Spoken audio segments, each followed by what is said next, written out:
नमस्कार, आप देख रहे हैं न्यूज 18 बिहार झारखंड और मैं आपके साथ लक्ष्मी। बीपीएससी 17वीं की पीटी परीक्षा को लेकर के हंगामा थम नहीं रहा है।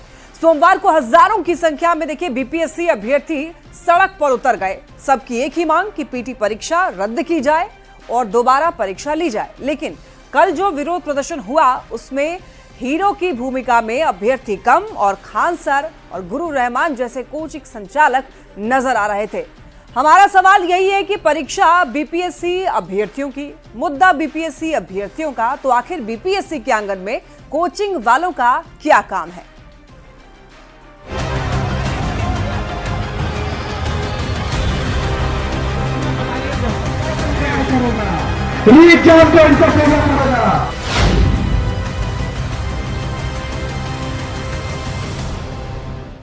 दरअसल देखिए 17वीं बीपीएससी पीटी की परीक्षा रद्द करने की मांग को लेकर के खान सर और गुरु रहमान ने आंदोलन का ऐलान कर दिया है। खान सर ने बीपीएससी के खिलाफ अहम सबूत हाथ लगने का भी दावा किया है। साथ ही यह भी कहा है कि उनकी जीत सुनिश्चित है। आपको बताते चलें कि बीपीएससी अभ्यर्थी देखिए एक बार फिर से प्रदर्शन कर रहे हैं और परीक्षा को कैंसिल करने की मांग कर रहे हैं और उनको समर्थन अगर कोई दे रहा है तो कोचिंग संचालक, और कोचिंग संचालक खान सर, गुरु रहमान वो उनको समर्थन दे रहे हैं। उनके खिलाफ अभ्यर्थियों के समर्थन में आवाज बुलंद कर रहे हैं खान सर और गुरु रहमान। अभी के टाइम पे हम लोग को ना बड़का सबूत नहीं, सबूता हाथ लगा है एकदम बड़का है। और बीपीएससी का इस बार उसके ताबूत की आखिरी कील साबित होगी। बीपीएससी का एक एक भ्रष्ट अधिकारी जाएगा, एक एक भ्रष्ट। बीपीएससी के एक ज्वाइंट सेक्रेटरी नाम है कुंदन कुमार।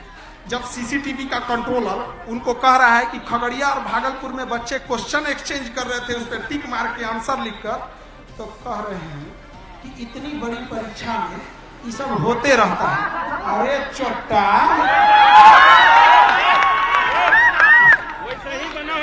ये चोट्टे ऐसे ही बने होंगे नौकरी लेकर, इसीलिए बोलते हैं। अरे तेरा नाम लेके बोल रहे हैं रे तुम भ्रष्ट आदमी है। तोरा जो चहेता पत्रकार है वो भी भ्रष्ट है। और उस चहेते पत्रकार का डीएसपी भाई दोबारा जेल जाएगा कि नहीं जाएगा? उस चहेते पत्रकार का इलाज करेंगे कि नहीं? एक केस उस पर भी होगा कि नहीं होगा? अरे हम लोग के बीच में रह के वो चहेता पत्रकार विभीषण बन रहा था, हम लोग के बीच रह के वो लॉर्ड कर्जन का काम कर रहा था। ऐसे पत्रकारों को भी नहीं छोड़ेंगे। जैसे कि जब तक री एग्जाम का फैसला नहीं होगा तब तक हम लोग इस आंदोलन को कंटिन्यू करेंगे और आंदोलन अहिंसात्मक ही होगी लेकिन और तीव्र गति से बढ़ती जाएगी। तो सुना आपने खान सर ने क्या कहा है। उनका कहना है कि कुछ बड़े सबूत उनके हाथ लगे हैं और अधिकारियों को भ्रष्ट बता रहे हैं खान सर। तो आइए देखिए, सबसे पहले जानिए कि छात्रों का मुद्दा क्या है। आपको बता दें कि पूरा मामला दरअसल बीपीएससी 17वीं की पीटी परीक्षा का है। 13 दिसंबर को केवल एक केंद्र की परीक्षा रद्द हुई। केवल पटना के बापू केंद्र की परीक्षा को रद्द किया गया था। फिर 4 जनवरी को पटना के बापू हॉल की परीक्षा दोबारा से आयोजित की गई। बीपीएससी अभ्यर्थी जो है वो पूरी पीटी परीक्षा में धांधली का आरोप लगा रहे हैं और पटना के गर्दनी बाग में लंबे समय से छात्रों का प्रदर्शन जारी है। आपको बताते चले, एक एक कर आपको बताते हैं कि आखिर बार बार बीपीएससी अभ्यर्थियों के आंदोलन में कोचिंग संचालक क्यों कूद जाते हैं। अब आपको इसका जवाब देते हैं। देखिए, पटना प्रतियोगी परीक्षाओं के लिए हब बना हुआ है। वहां पर अभ्यर्थी जो है तैयारी करते हैं। प्रतियोगी परीक्षाओं की धुआंधार तैयारी पटना में कराई जाती है। और देखिए, खान सर, गुरु रहमान जैसे शिक्षक का भी पटना में कोचिंग है। बच्चे वहां पढ़ने के लिए जाते हैं और इन संस्थानों में हजारों हजार स्टूडेंट जो हैं पहुंचते हैं। वहां पर बिल्कुल हुजूम रहता है और ये कोचिंग संचालक अपने आप को छात्रों का शुभचिंतक बताते हैं। हालांकि देखिए, इन संचालकों की भूमिका पर भी सवाल खड़े हो चुके हैं और लंबे वक्त से सवाल खड़े हो रहे हैं कि आखिर ये शिक्षक अभ्यर्थियों के समर्थन में क्यों बात कर रहे हैं, क्यों आवाज बुलंद कर रहे हैं। छात्रों को उकसाने और भ्रमित करने जैसे कई आरोप इन दोनों पर लग चुके हैं। लेकिन एक बार फिर से प्रदर्शन कर रहे अभ्यर्थियों का समर्थन करने के लिए मैदान में कूद चुके हैं ये दोनों शिक्षक। अब देखिए, ईओयू की जांच के दायरे में भी है ये कोचिंग संचालक। छात्रों के लिए प्रदर्शन करते करते ये खुद हीरो बन जाते हैं। आपको बताते चलें कि पहले भी, इससे पहले जब प्रदर्शन हो रहा था उस वक्त भी खान सर पर आरोप लगे थे कि वो स्टूडेंट्स को भड़काते हैं और ऐसे कई गंभीर आरोप लगे हैं। लेकिन एक बार फिर से अब देखिए खान सर और गुरु रहमान जो है वो हीरो बन गए हैं बीपीएससी अभ्यर्थियों के। देखिए बीपीएससी के मामले पर छात्रों के साथ कोचिंग संचालकों की आंदोलन पर छात्रों की मिलीजुली प्रतिक्रिया सामने आई है। पटना में छात्रों से बातचीत की न्यूज 18 संवाददाता शैलेंद्र कुमार ने। बीपीएससी के मुद्दे पर आंदोलन अभी तक जारी है। अब कोचिंग संचालक भी मैदान में उतर गए हैं। सवाल ये उठता है कि बीपीएससी के मसले पर कोचिंग संचालक का क्या काम। हमारे साथ कुछ छात्र हैं, इनसे हम बात करते हैं। जिस तरीके से आंदोलन हो रहा है, कई जो कोचिंग संचालक हैं पटना के नामी गिरामी, वो लोग भी अब मैदान में उतर गए हैं। क्या कहेंगे आप? हम कहेंगे इस पे जल्द से जल्द जो भी मसला है उसको सुलझाया जाए और इसका जो री एग्जाम है उसको कराया जाए।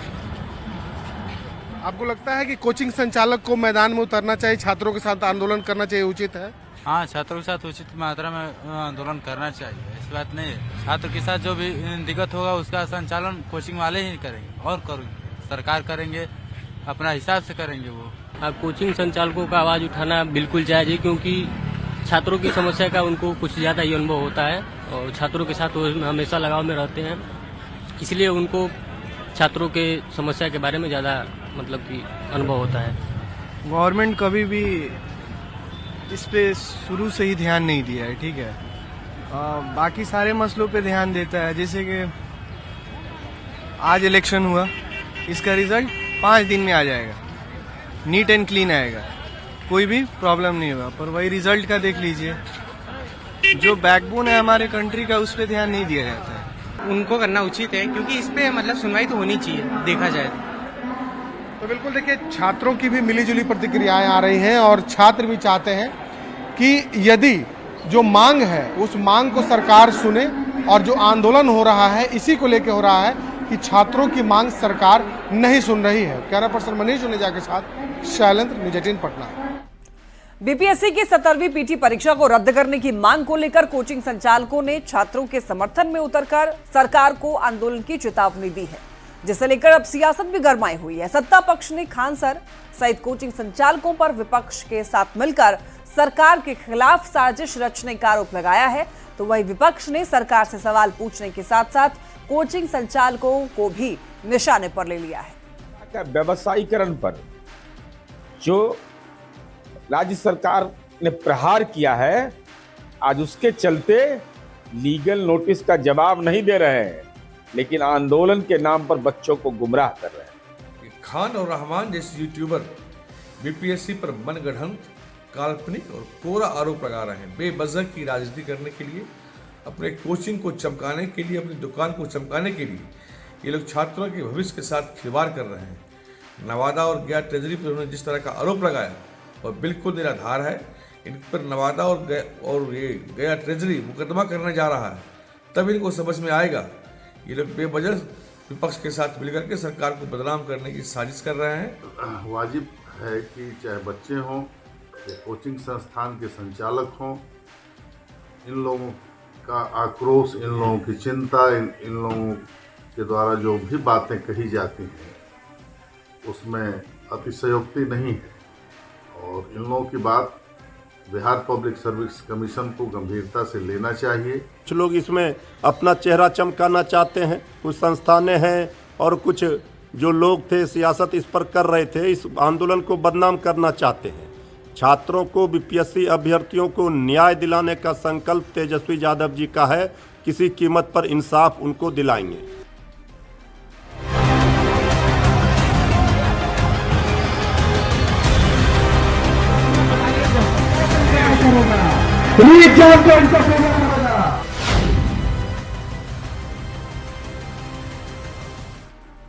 आइए बात कर लेते हैं नई दिल्ली रेलवे स्टेशन भगदड़ मामले को लेकर। देखिए, इस केस में एक बड़ी खबर मिली है। बड़ी भगदड़ केस में आरपीएफ की रिपोर्ट अब सामने आ चुकी है। इस रिपोर्ट के मुताबिक 30 घायलों में 18 लोगों की मौत हो गई, यानी कि 30 ऐसे लोग हैं जो कि घायल हुए हैं और 18 लोगों की मौत हो गई है। शिवगंगा ट्रेन जाने के बाद अचानक से भीड़ बढ़ गई और प्लेटफॉर्म 12, 13, 14, 15 और 16 पर जाम लग गया। भीड़ बढ़ने पर और टिकट बेचने को मना कर दिया गया, यानी कि जब ज्यादा भीड़ बढ़ गई तो बाकी और टिकट बेचने के लिए मना कर दिया गया। देखिए, पहले दरअसल हुआ ये कि प्लेटफॉर्म नंबर 12 से स्पेशल ट्रेन की घोषणा की गई, फिर अचानक से प्लेटफॉर्म नंबर 16 पर ट्रेन आने की अनाउंसमेंट हुई और ये अनाउंसमेंट सुनने के बाद जो प्लेटफॉर्म नंबर 12 पर यात्री थे वो अचानक से भाग उठे प्लेटफॉर्म नंबर 16 की ओर जाने के लिए और इसी दरमियान भीड़ जो है वो भगदड़ में कन्वर्ट हो गई और ऐसे में 30 लोगों के घायल होने की खबर मिल रही है और 18 लोगों की मौत हो गई।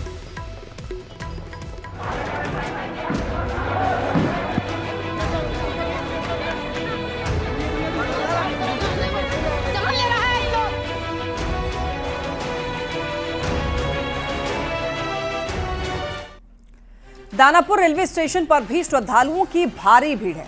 सामान्य बोगियों को तो छोड़ ही दीजिए, आरक्षित और एसी कोच में भी पैर रखने तक की बिल्कुल भी जगह नहीं है। प्रयागराज कुंभ नहाने जाने वाले श्रद्धालुओं के कारण बाकी यात्रियों को काफी दिक्कतों का सामना करना पड़ रहा है। कई यात्री जिन्होंने 2 महीने पहले टिकट बुकिंग की थी वो भी भीड़ के कारण ट्रेन पर नहीं चढ़ पाए। रेलवे का कहना है कि भीड़ बढ़ जाने की वजह से इस तरह की परेशानी हो रही है और इसे जल्द ही ठीक कर लिया जाएगा। जगह नहीं है, मैं नहीं चढ़ पा। किसमें टिकट हमारा कंफर्म है? कौन सा किसमें रिजर्वेशन है? D1 मगध में। और यहाँ चढ़ने को मिल रहा खाली नहीं है पूरा ट्रेन। रिजर्वेशन है, देखिए जाम है, पुलिस यहाँ कुछ नहीं कर रही है। बताइए कैसे जाएगा आदमी? बताइए, लेडीज है जेंट्स नहीं है कि हम चढ़ जाएंगे बोलेंगे। प्रशासन कोई मदद नहीं कर रही है। प्रशासन कोई मदद नहीं कर रहा है। जगह ही नहीं है बिल्कुल। हमारे साथ बच्चे हैं, बच्चे का हमने रिजर्वेशन करवा रखा है करके स्पेशल, उसके बाद भी जगह नहीं है घुसने। एक आदमी इंडिविजुअल होता चलो चला जाएगा करके, बच्चे के साथ कैसे घुस पाएगा करके? घुसने लायक वहाँ नहीं है करके, ट्रेन छूट गया, बच्चे भूखे हैं, क्या करेगा? कोई ऑप्शन नहीं है। हमारी जो प्रायोरिटी है भीड़ को देखते हुए इस समय एक अप्रत्याशित भीड़ स्टेशनों पे आई हुई है। प्रायोरिटी हमारी इस चीज़ को लेके है कि जो रिजर्व पैसेंजर हैं उनको किसी तरीके की तकलीफ ना हो, रिजर्व पैसेंजर को हम ट्रेनों पे चढ़ा सकें और इसके लिए हम लोग जो प्रयास कर रहे हैं, पटना स्टेशन हो चाहे राजेंद्र नगर चाहे दानापुर स्टेशन हो, इसमें हमारी हर ट्रेन में 3 टीमें, एक जब ट्रेन आती है तो 3 टीमें रहती हैं, एक बीच में टीम रहती है और बाकी 2 टीमें दोनों डायरेक्शंस में रहती हैं। वो टीमें एक डायरेक्शन से लेते हुए चलती हैं और हर कोच में वो अनाउंस करते हुए भी जाते हैं और पैसेंजरों को अवेयर करते हुए जाते हैं कि रिजर्व पैसेंजर यदि कोई छूटा हुआ है तो आप बताएं हमें, हम आपको तुरंत चढ़ाने का प्रयास करेंगे। प्रयागराज महाकुंभ में 55 करोड़ से ज्यादा लोग आस्था की डुबकी लगा चुके हैं। इसके बाद भी प्रयागराज जाने वालों की संख्या कम नहीं हो रही है। रेलवे और स्थानीय प्रशासन की अपील के बाद भी ट्रेनों में श्रद्धालुओं का भीड़ उमड़ रहा है और देखिए, भीड़ को देखते हुए छपरा जंक्शन पर आरपीएफ ने सख्ती बढ़ा दी है। जिनके पास टिकट है उन्हें ही प्लेटफॉर्म के अंदर जाने दिया जा रहा है। ऐसी शिकायत आई थी कि बड़ी संख्या में लोग ट्रेन से बिना टिकट लिए यात्रा कर रहे हैं, जिसके बाद इस तरह की सख्ती बढ़ती जा रही है। अब आपको पटना का हाल बताते हैं। पटना स्टेशन पर यात्रियों की काफी ज्यादा भीड़ है और देखिए, भीड़ वहां पर बिल्कुल भी कम नहीं हो रही है। ट्रेन पर चढ़ने के लिए मारामारी है। आलम यह है कि लोग सुरक्षा को ताक पर रखकर सफर करने के लिए तैयार हैं। इन तस्वीरों में आप देखिए भीड़ कितनी ज्यादा है। ऑलरेडी ट्रेन के अंदर लोग भरे हुए हैं और स्टेशन पर भी आप देख सकते हैं कि कितनी ज्यादा संख्या में लोग खड़े हुए हैं। अंदर जगह न होने के बावजूद भी जो यात्री बाहर खड़े हैं, ट्रेन जैसे ही रुकती है स्टेशन पर, अंदर जाने की कोशिश यात्री के द्वारा की जाती है। देख सकते हैं आप, भीड़ नहीं, यहाँ पर बिल्कुल भी जगह नहीं है, लेकिन इसके बावजूद लोग अंदर जाने की कोशिश में लगे रहते हैं।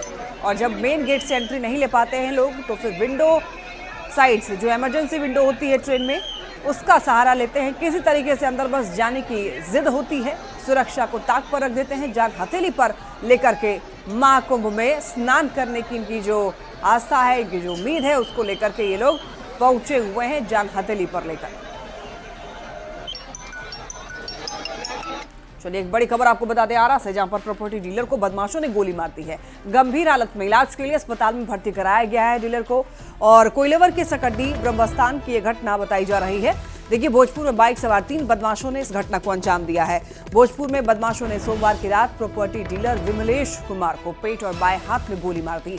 इसके बाद परिजनों ने आनन फानन में इलाज के लिए उसे आरा इमरजेंसी अस्पताल पहुंचाया, जहां पर डॉक्टर जख्मी युवक का इलाज कर रहे हैं। ये घटना जिले के कोइलेवर थाना क्षेत्र के सकड्डी गांव स्थित ब्रह्मा बाबा के पास की है और घटना की सूचना मिलते ही पुलिस घटना स्थल पर पहुंचकर पूरे मामले की छानबीन में अब जुट चुकी है।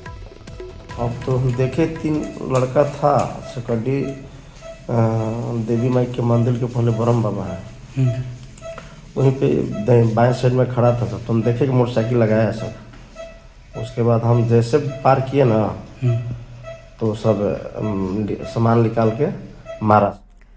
पूर्णिया से बड़ी खबर, जमीन विवाद में 2 पक्षों के बीच झड़प हो गई। देखिए, जिसमें एक व्यक्ति को गोली लगी है और 2 लोगों को धारदार हथियार से काट दिया गया है। ये घटना मरंगा थाना के बक्सा घाट की है। कार और बाइक में भी आग लगा दी गई। स्थानीय लोगों के अनुसार बक्सा घाट चौनी में 15 एकड़ जमीन को लेकर के 2 पक्ष में विवाद हुआ, जिसमें स्थानीय ब्रोकर दिलीप मिश्रा समेत कुछ लोग जमीन पर गए हुए थे और दूसरे पक्ष से भी कुछ लोग जमीन पर अवैध कब्जा किए हुए थे। इसी दौरान दोनों के बीच में झड़प हुई और दोनों पक्षों के बीच झड़प होती है। फिर मरंगा और कृत्यानंद नगर थाना की पुलिस को इसके बारे में जानकारी मिलती है। अब पुलिस के संज्ञान में ये मामला है। पुलिस पूरी जांच पड़ताल कर रही है। नवादा से बड़ी खबर, भोला कुरहा गांव में हिंसक झड़प का मामला। शराब पीने से मना करने पर हमला हुआ है। देखिए, झड़प में 6 लोग गंभीर रूप से घायल बताए जा रहे हैं। भोला कुरहा गांव में हिंसक झड़प का मामला। झड़प में जख्मी शिवनंदन मिस्त्री के मुताबिक ईश्वर मिस्त्री शराब के नशे में धुत होकर गाली दे रहा था। विरोध करने पर उसके घर वालों ने हमला कर दिया और हमले में 6 लोग घायल हो गए। एक की हालत गंभीर बताई जा रही है, जिसे नवादा सदर अस्पताल रेफर किया गया है।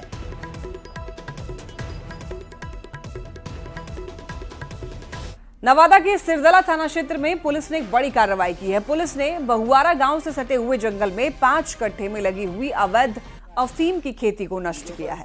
देखिए, सूचना मिलने पर पुलिस ने पहले इलाके को सीज किया, फिर कार्रवाई करते हुए पूरी फसल को ही नष्ट किया।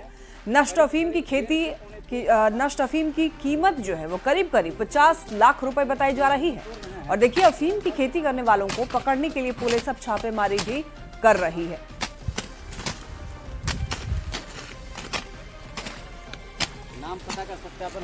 आज सीएम नीतीश कुमार प्रगति यात्रा के तहत कैमूर में विकास योजनाओं का जायजा लेंगे। साथ ही देखिए, सीएम नीतीश कुमार कैमूर को 350 करोड़ की योजनाओं की भी सौगात देंगे। और सीएम नीतीश मोहनिया प्रखंड के भरकर पंचायत में आएंगे। उसके बाद मोहनिया बाजार समिति में बने भवन का उद्घाटन करेंगे। फिर अधौरा और जगदवा होते हुए भभुआ पहुंचेंगे। सीएम प्रगति यात्रा के दौरान भभुआ में जीविका दीदियों से भी संवाद करेंगे। दौरान मुख्यमंत्री नीतीश कुमार आज कैमूर आ रहे हैं। जैसा कि आप तस्वीरों में देख सकते हैं, इस वक्त हम मौजूद हैं मोहनिया प्रखंड के भरकर पंचायत में। बता दें कि यहाँ से मुख्यमंत्री नीतीश कुमार कैमूर के लिए लगभग 350 करोड़ रुपए की योजनाओं का उद्घाटन और शिलान्यास करेंगे। यहाँ पंचायत सरकार भवन का भी उद्घाटन होगा, जो मनरेगा के तहत तालाब बना है उसका भी उद्घाटन होगा। स्टॉल है, लगभग 20 विभागों का स्टॉल लगा है, जिसका मुख्यमंत्री को नीतीश कुमार निरीक्षण करेंगे। और यहाँ लाइब्रेरी उसका भी निरीक्षण करेंगे। उसके बाद वो सीधा मोहनिया बाजार समिति जाएंगे और वहाँ से वो अधौरा से करकड़गढ़ से भभुआ और भभुआ से सीधा वो पटना के लिए रवाना हो जाएंगे। बात है कि कहीं ना कहीं मुख्यमंत्री के आगमन से लेकर जिलावासियों में खुशी है, क्योंकि मुख्यमंत्री के आने से जिलावासियों को लगभग करोड़ रुपए की योजनाओं का सौगात मिल रहा है। ऐसे में सुरक्षा की दृष्टि से भी तमाम पुख्ते इंतजाम कर दिए गए हैं। देख सकते हैं कि जगह जगह बैरिकेडिंग कर दी गई है और एग्जिट एंट्री पॉइंट पे सुरक्षा बलों की तैनाती कर दी गई है। कैमूर, न्यूज़ 18, अभिनव सिंह। शेखपुरा में मधुबनी पेंटिंग के जरिए स्वच्छता अभियान और राज्य सरकार की लाभकारी योजनाओं की लोगों को जानकारी दी जा रही है। जिले के सभी सरकारी और सार्वजनिक दीवारों पर मधुबनी पेंटिंग बनाकर लोगों को स्वच्छता का संदेश दिया जा रहा है। पेंटिंग बना रहे कलाकारों से बात की संवाददाता अजीत कुमार सिन्हा ने। शेखपुरा जिला प्रशासन द्वारा मिथिला पेंटिंग को बढ़ावा दिया जा रहा है। शेखपुरा के सभी सरकारी अस्पताल हो अथवा कार्यालय हो, आपके दीवारों पर आसानी से आपको मिथिला पेंटिंग मिल जाएगा, जहां स्वच्छता का संदेश दिया जा रहा है। या फिर अस्पताल में जाइएगा तो वहाँ किस तरह से इलाज मरीजों को होगा, किन किन सावधानियाँ बरतनी चाहिए, वो चित्र के माध्यम से आपको बताया गया। बिल्कुल ये सकारात्मक पहल है। साफ सफाई लोग रखे, ही संदेश है। ये कहाँ कर रहे हैं आप शेखपुरा का? शेखपुरा में बस यही हो रहा है। अभी जिला कार्यालय में हो रहा है। हाँ, नगर परिषद कार्यालय पर भी होगा। अच्छा, सगर कर रहे हैं आप? जी। तो मेरी राय है कि इसको गांव के विभिन्न गांव के जो चौक चौराहा है, जहां पर वैसा जगह है, वहाँ अगर इसको पेंटिंग कराया जाता तो उससे जन जन तक यह मैसेज जाता कि स्वच्छ रहना कितनी ज़रूरी है, पेड़ लगाना क्या ज़रूरी है, रहन सहन में कैसे चले कि स्वच्छ रहे। तो ये तो मेरी सुझाव है सरकार को। राज्य सरकार द्वारा किया जा रहा है। इसमें शेखपुरा में ये जो है मधुबनी पेंटिंग को बढ़ावा देने का एक बड़ा उपाय माना जा रहा है। अजीत कुमार सिन्हा, न्यूज़ 18 शेखपुरा। और इसी के साथ इस बुलेटिन में इतना ही। आइए नजर डालते हैं